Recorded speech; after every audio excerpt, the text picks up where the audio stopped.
Muito bem. Vamos comentar duas questões de direito ambiental, questões 35 e 36 da prova da OAB. Questão 35. João, militante ambientalista, adquire chácara em área rural já degradada, com o objetivo de cultivar alimentos orgânicos para consumo próprio. Alguns meses depois, ele é notificado pela autoridade ambiental local de que a área é de preservação permanente. As alternativas que se apresentam na questão, elas dizem respeito à natureza da obrigação de recuperar uma área já degradada por um adquirente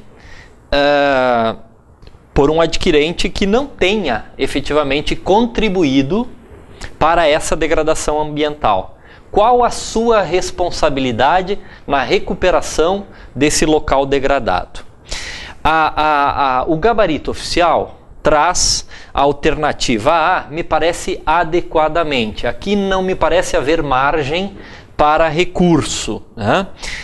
A única alternativa que, afora a alternativa correta, a alternativa A, que merece uma certa consideração, poderia ser a alternativa D, que pretende estender à administração pública a sua responsabilidade, excluindo a do proprietário, a do degradador, pela omissão do Estado. Evidentemente que a responsabilidade do Estado por uma atividade omissiva, ela é subjetiva, depende da aferição do elemento culpa, no mínimo, que não é o caso, evidentemente, né?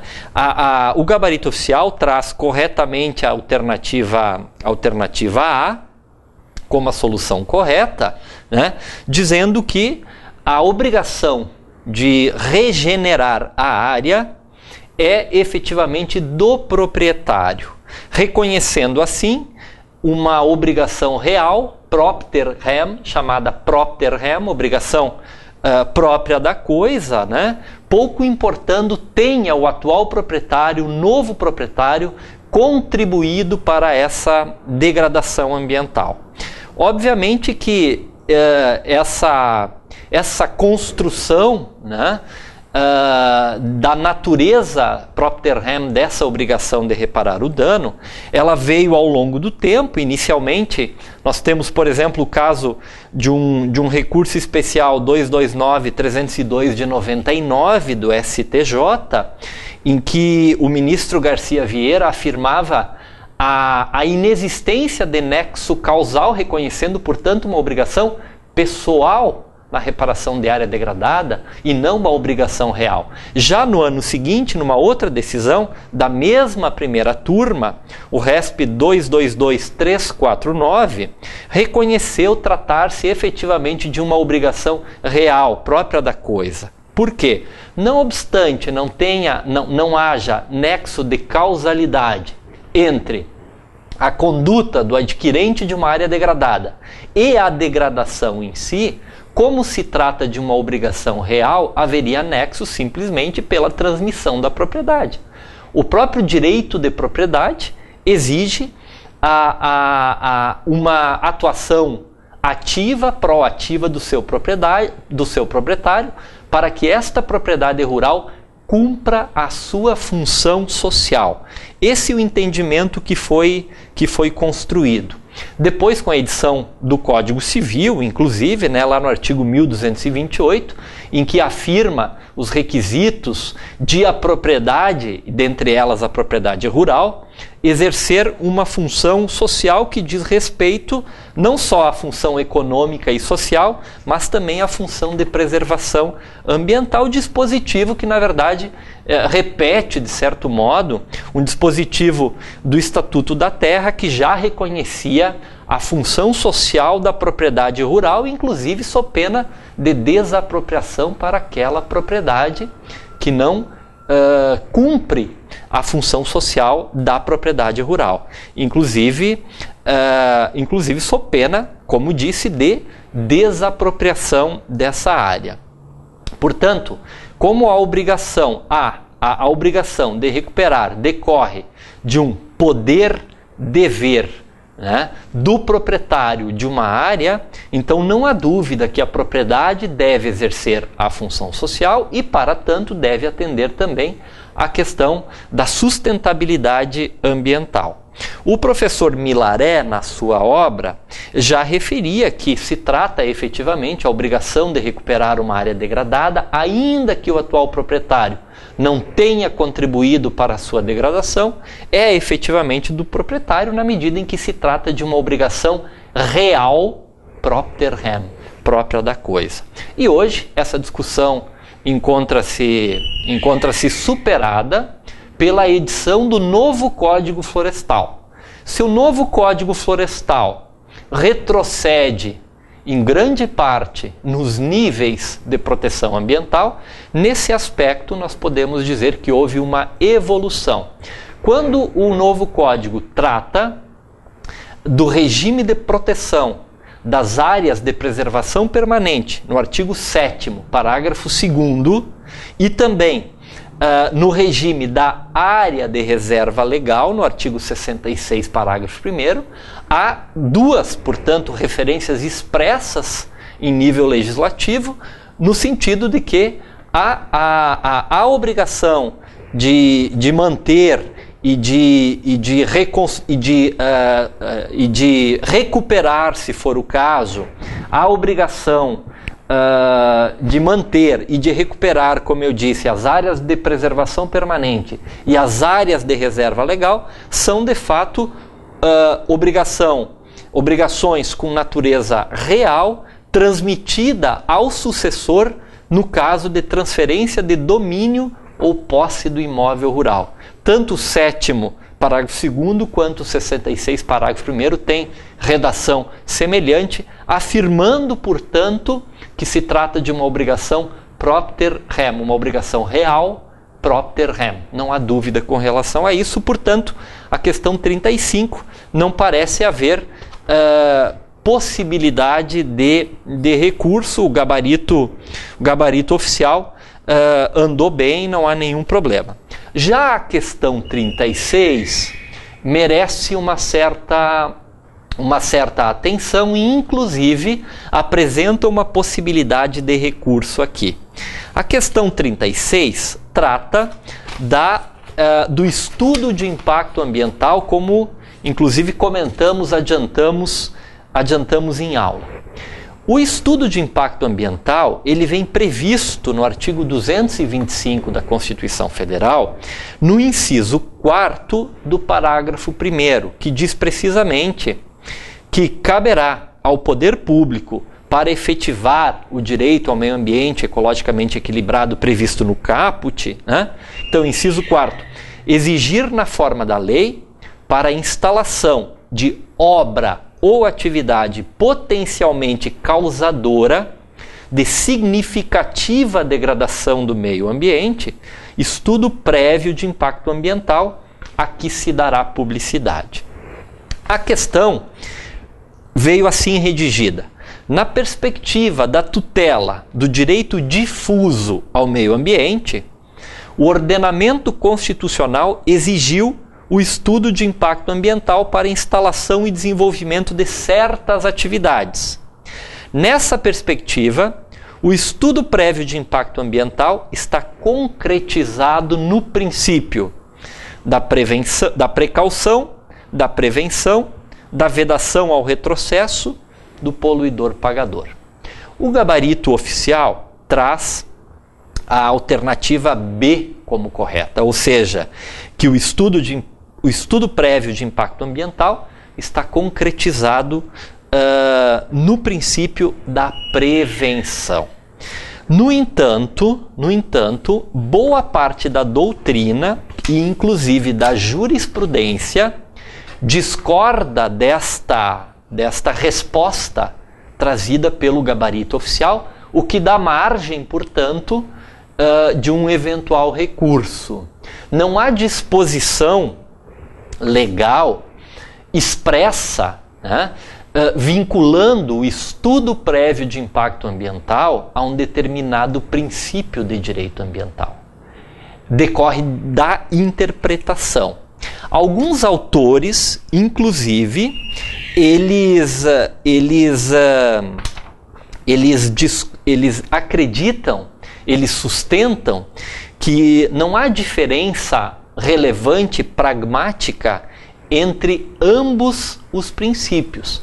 É claro que eles concordam que se trata do princípio da precaução, aquelas medidas preventivas adotadas para evitar riscos ou impactos já conhecidos.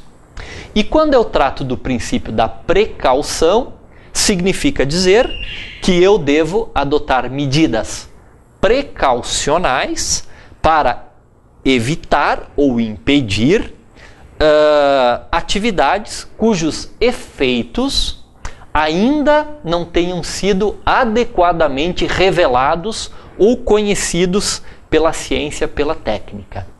Esse princípio da precaução foi utilizado, por exemplo, naquelas diversas ações civis públicas que visavam impedir a instalação das ERBs, né, as antenas de telefone celular, ou ainda o cultivo, a produção da soja transgênica sem a prévia realização do estudo de impacto ambiental. Alguns autores, como eu disse, não compreendem pragmaticamente uma diferença significativa entre esses princípios e o tratam de maneira semelhante, né? Se referem ao princípio da prevenção. Por exemplo, o professor Edis Milaré, ele diz que a prevenção pode ser considerado academicamente como um princípio aplicado de forma mais ampla, mais genérico. E o princípio da precaução que decorre da prevenção, ele serviria para a aplicação a casos concretos, a atividades, obras, serviços, casos mais concretos que possam caracterizar um significativo impacto ambiental de determinada atividade. Pois bem, aí nós temos predominantemente, em que pese esse entendimento de que os princípios se confundem e entram de uma maneira genérica, quando eu trato o EIA não numa atividade específica, e sim como um instrumento de política nacional do meio ambiente, poderia ser tido como um princípio ou considerado como a concretização do princípio da prevenção de uma forma mais ampla e especificamente personificando, corporificando o princípio da precaução. Né? Há um determinado autor, numa obra, Rodrigo de Almeida Amoy, que diz o seguinte: o estudo de impacto ambiental, como se pode verificar, tem um caráter eminentemente preventivo de danos ambientais. Neste ponto, materializa o princípio da precaução. Vejam bem, nós temos aqui uma situação estranha, na medida em que estes autores, né, embora tratam uma determinada diferença acadêmica entre os princípios, consideram o princípio da precaução uma parte, uma parcela do princípio da precaução. Ainda assim tratam no cunho genérico o EIA como uma atividade preventiva, mas que corporifica o princípio da precaução. Há, de certa maneira, um contrassenso. O próprio professor Paulo Afonso Machado, por exemplo, quando ele fala do princípio da prevenção, ele cita 5 itens em que se materializa o princípio. E o 5º item, precisamente, ele cita o estudo de impacto ambiental. No entanto, quando ele comenta o estudo de impacto ambiental, ele o correlaciona fortemente não com o princípio da prevenção, que seria mais genérico, e sim com o princípio da precaução. O professor cita, por exemplo, na página 90 da edição 2010 do livro dele, a seguinte afirmação: a aplicação do princípio da precaução relaciona-se intensivamente com a avaliação prévia das atividades humanas. Avaliação prévia pode significar estudo de impacto ambiental. Ele não nega que o estudo de impacto ambiental tem um forte conteúdo preventivo, mas também precaucional. Portanto, a aplicação de ambos os princípios. Na obra Direito Ambiental, da editora Verbo Jurídico, Ana Marquesan, Annelise Steigleder, citam na página 112, quando se referem ao estudo de impacto ambiental, citam incontroversa vocação preventiva e precaucional do estudo de impacto ambiental. Portanto, há de fato a aplicação simultânea, digamos assim, mas não excludente, de ambos os princípios, né? O professor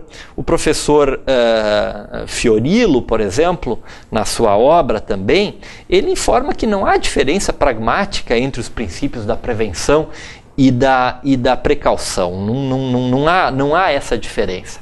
O professor Wellington Pacheco Barros, no seu Direito Ambiental Sistematizado, por exemplo, quando ele cita fonte normativa do princípio da precaução na Constituição Federal, ele cita precisamente o estudo de impacto ambiental. Portanto, eu estou citando doutrina e jurisprudência, inclusive do TRF, da primeira região, acórdão 200, 101, 0000 15170, que trata, que diz respeito a uma hipótese de elaboração de estudo de impacto ambiental, vinculando-o fortemente ao princípio da precaução e não da prevenção, ao contrário do gabarito oficial do artigo 36. Ora, conceitualmente falando, nós temos que distinguir, na elaboração de um estudo de impacto ambiental, dois momentos diferentes. O primeiro momento seria propriamente da exigência do estudo de impacto ambiental. Determina a Constituição Federal e a Resolução 1 de 86 do CONAMA a necessidade de realização de estudo de impacto ambiental para determinadas atividades que são passíveis de causar significativa degradação ambiental. Ora, precisamente o estudo deve ser realizado porque não se sabe, não se conhecem as consequências daquela atividade. Não se conhecem os impactos, os perigos, os riscos que aquela atividade pode gerar sobre o meio ambiente e a saúde humana. Ora, quando não há certeza científica dos impactos, princípio da precaução. Há doutrinadores, há professores que citam como um típico exemplo do princípio da aplicação prática do princípio da precaução o estudo de impacto ambiental. Agora, nós temos também um segundo momento. Aqueles autores que entendem genericamente que, assim como o licenciamento ambiental, o zoneamento ambiental, o próprio estudo de impacto ambiental, que integra o processo de licenciamento ambiental, se trata genericamente da aplicação do princípio da prevenção e não do princípio da precaução. Por quê? Porque para determinar medidas, eu devo conhecer os possíveis, prováveis ou certos impactos que a implantação daquela obra ou daquela atividade irá gerar sobre o meio ambiente.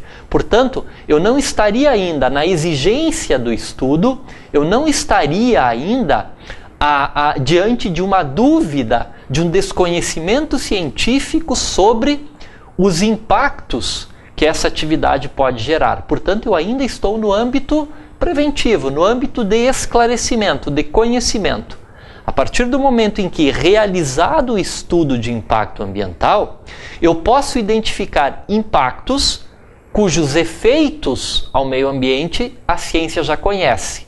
Portanto, eu devo adotar medidas preventivas, medidas de prevenção. Ou o meu estudo, realizado com base num critério, num caráter preventivo geral, pode identificar possíveis, prováveis impactos sobre o meio ambiente, cujas consequências adversas a ciência desconhece. E, portanto, eu devo adotar medidas de precaução. Corporificaria, nesse caso, a aplicação dos dois princípios. O que eu quero dizer com isso é que, em que pese o gabarito oficial traga a alternativa B como correta, que o EIA-RIMA concretiza o princípio da prevenção, me parece que aqui, se nós analisarmos doutrina e jurisprudência, sobretudo, nós podemos, inclusive, afirmar com certo grau de precisão que majoritariamente, afora essas generalidades, essa confusão que a doutrina cria, que majoritariamente a doutrina entende que, justamente porque eu não conheço os impactos que aquela atividade irá gerar, o estudo de impacto ambiental corporifica o princípio da precaução e não da prevenção. Portanto, me parece haver aqui elemento suficiente para um recurso discutindo o gabarito oficial. Não que o princípio da prevenção, resposta oficial, não se corporifique, não se concretize na elaboração deste estudo. Mas há um forte elemento também precaucional nesse estudo. Como a questão não pede qual princípio prepondera, e sim em que princípio se concretiza o estudo de impacto ambiental, me parece de fato que nós temos duas respostas possíveis com igual peso, ou quiçá ainda a alternativa dada como errada, a alternativa A, pode ter, nessa perspectiva mais específica da aplicação do princípio da precaução, pode ter um conteúdo, inclusive, preponderante sobre o princípio da prevenção. Portanto, há uma larga margem na questão 36 para recurso.